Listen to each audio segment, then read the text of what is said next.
Paul is clearly a good example of faith, but to what extent is he a good example of a cordial but ruthless critical skeptical thinker? Consider the following. He originally was a strong skeptic of the faith, even going so far as putting Christians to death. It would take something very convincing to convert his worldview, to become the outstanding Christian spokesperson, evangelist, and apologist that he became.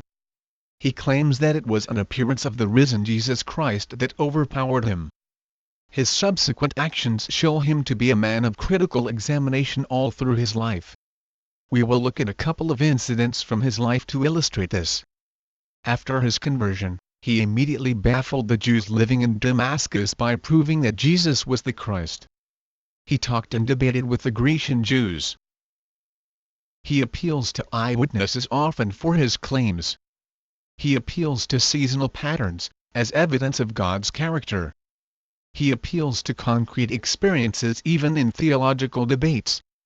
He reasoned with them from the Scriptures, explaining and proving that Christ had to suffer and rise from the dead. While Paul was at Athens, he was greatly distressed to see that the city was full of idols. So he reasoned in the synagogue with the Jews and the God-fearing Greeks, as well as in the marketplace day by day with those who happened to be there. A group of Epicurean and Stoic philosophers began to dispute with him.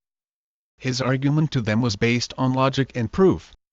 Every Sabbath he reasoned in the synagogue. Paul entered the synagogue and spoke boldly there for 3 months, arguing persuasively about the kingdom of God. He challenged the church leaders to be on your guard about truth in the future. He appeals to his encounter with the risen Christ. In court, he appeals to strict historical data. Before the authorities, he appealed to the openness of the data. He speaks of thinking with sober judgment, of being convinced in your own mind, of teachers who by smooth talk and flattery deceive the minds of naive people, of wanting you to be wise. The list goes on and on. He consistently uses data, appeals to evidence, asks for proof, and answers requests for proof. Does this sound like blind faith or a faith that is concerned about truth?